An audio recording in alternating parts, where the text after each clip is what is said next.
DSC నియామకాల్లో అక్రమాలు అవకతవకలు జరిగాయంటూ వైఎస్ఆర్సీపీ ఆధ్వర్యంలో రాష్ట్ర వ్యాప్తంగా రిలే నిరాహార దీక్షలు కొనసాగుతున్నాయి. ఇందులో భాగంగా బాపట్ల జిల్లా కేంద్రంలో చేపట్టిన రిలే నిరాహార దీక్షలు 3వ రోజుకు చేరుకున్నాయి. ఈ దీక్షలో మాజీ డిప్యూటీ స్పీకర్ వైఎస్ఆర్సీపీ నేత కోన రఘుపతి పాల్గొని ప్రభుత్వంపై తీవ్రస్థాయిలో విమర్శలు చేశారు. డిఎస్సి నియామకాలకు పూర్తి బాధ్యత వహిస్తూ మంత్రి నారా లోకేష్ రాజీనామా చేయాలని డిమాండ్ చేశారు. అక్రమాలపై సమగ్ర విచారణ జరిపి అభ్యర్థులకు న్యాయం చేయాలని వైఎస్ఆర్సీపీ నేతలు కోరుతున్నారు. ఈ నిరసన కార్యక్రమానికి సంబంధించి మరింత సమాచారాన్ని మా ప్రతినిధి చంటి అందిస్తారు.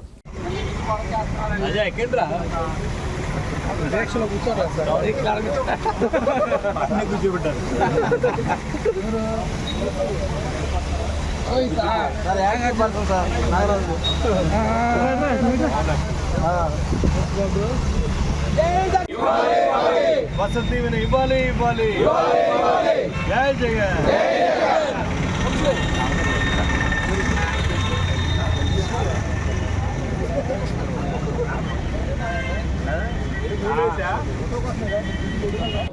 మెగా డిఎస్సిలో అక్రమాలు జరిగాయంటే వైసీపీ అయితే రిలే నిరాహార దీక్షలు చేపడుతున్నారు. ఈ నేపథ్యంలో మన మధ్యలో కోన రఘుపతి గారు ఆయన అయితే అడిగి తెలుసుకుని వచ్చేద్దాం. సార్ చెప్పండి, మీరు ఈ డిఎస్సిలో అక్రమాలు జరిగాయంటే చేస్తున్నారు, మీ ప్రధాన డిమాండ్ ఏంటి సార్? ప్రధానంగా ఈరోజు రాష్ట్రంలో మెగా డిఎస్సి అని చెప్పి మెగా మోసానికి దారితీసినటువంటి పార్టీ ఈ వన్నిపోర్టు పార్టీ. మాటలు కోటలు దాటాయి, చేతలు మరి లేనటువంటి పరిస్థితి ఈ కూటమి ప్రభుత్వంది. 2.5 సంవత్సరాలు, దాదాపుగా 2 సంవత్సరాలు 4 నెలలు పూర్తవుతున్నటువంటి క్రమంలో ఈరోజు వరకు ఫీజు రింబర్స్మెంట్ కింద గత ప్రభుత్వంలో చివరి విడతగా ఇవ్వాల్సిన దాన్ని వాళ్ళకి అప్పచెప్పి వెళ్ళినా ఆ డబ్బు దగ్గర నుంచి ఈరోజు దాకా ఫీజు రింబర్స్మెంట్ మనం తీసుకుంటే సుమారుగా 10,000 కోట్ల రూపాయలు ఈరోజు విద్యార్థులకి బాకీ ఉన్నటువంటి పరిస్థితి, విద్యా సంస్థలకి చెల్లించాల్సినటువంటి పరిస్థితి. ఫీజు రింబర్స్మెంట్ కానీ, వసతి దీవెన కానీ, విద్యా దీవెన కానీ మరి తీసుకుంటే మరి ఇవన్నీ కూడా ఇంత పెద్ద ఎత్తున ఎక్కడ కూడా ఏ రకంగా విద్యకి ఎంత నిర్లక్ష్యానికి గురవుతుందో స్పష్టంగా కనపడుతుంది.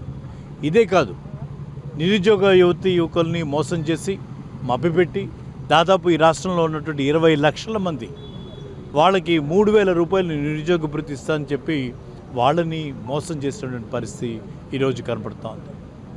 ఈరోజు మెగా డిఎస్ అని మొదలుపెట్టుకొని ఆ దాంట్లో అనేక అవకతవకలకి మరి దారితీసిన పరిస్థితి ఈరోజు మనం స్పష్టంగా చూస్తూ ఉన్నాం.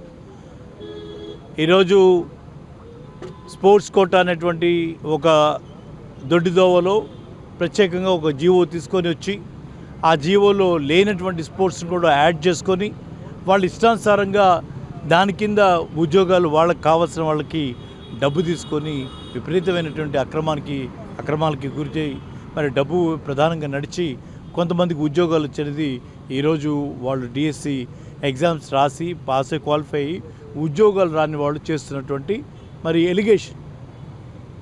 ఈ క్రమంలో నారా లోకేష్ గారు మంత్రిత్వ శాఖ ఆయన నిర్వహిస్తున్నటువంటి క్రమంలో ఆయన మరి దాని మీద మోరల్ రెస్పాన్సిబిలిటీ తీసుకొని వాళ్ళకి భరోసా కల్పిస్తూ మేము కోరుకుంటాం.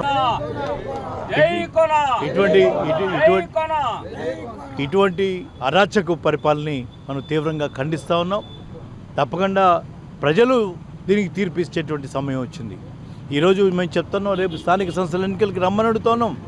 త్వరగా వీళ్ళని త్వరగా జరిపించండి, మీ బండారం బయటపడుతుంది.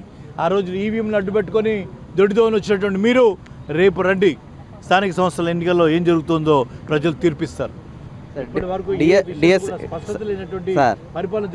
డిఎస్సిపై బహిరంగ చర్చకు మంత్రి లోకేష్ అయితే సిద్ధం అన్నారు. మరి మీరు ఎలా చూస్తారు దాన్ని? డిఎస్సి మీద జరిగినటువంటి ఛాలెంజ్కి మన నాని గారు ఆల్రెడీ దాని మీద ఇచ్చారు.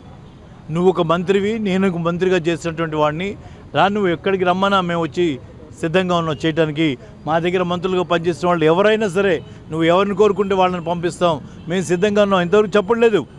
ఆయన ఏంటి పరిస్థితి? ఆయన జగన్మోహన్ రెడ్డి గారిని ఛాలెంజ్ చేసే ఎంత పరిస్థితి ఉన్నదా? కాబట్టి మేము అడుగుతా ఉన్నాం, నైతిక బాధ్యత నీకుంది. ఇవాళ ఒక పర్టికులర్గా స్పోర్ట్స్ కోటా జీవో గురించి మాట్లాడుతున్నాం. ఆ జీవో బయటపెట్టు, ఆ జీవో ఎందుకు తెచ్చావో చెప్పు, ఆ జీవో ఎందుకు రద్దు చేసావో చెప్పు. ఇది కదా నువ్వు చేయాల్సిన పని. నువ్వేంది ఛాలెంజ్ చేసేది ఏంది? సిబిఐ ఎంక్వైరీ ఎంచుకో, నీకు అంత ధైర్యం ఉంటే అన్నీ వాళ్ళే తేలుస్తారు కదా, కడిగిన ముచ్చల్లాగా బయటికి రా వద్దన్నావా? అధికారంలో నువ్వు ఉన్నావు, అధికారులు నీ చేతిలో ఉన్నారు, నీకు కావాల్సినట్టు చేయి. నువ్వేం ఏమన్నా తొడలు కొట్టాలా, మీసలు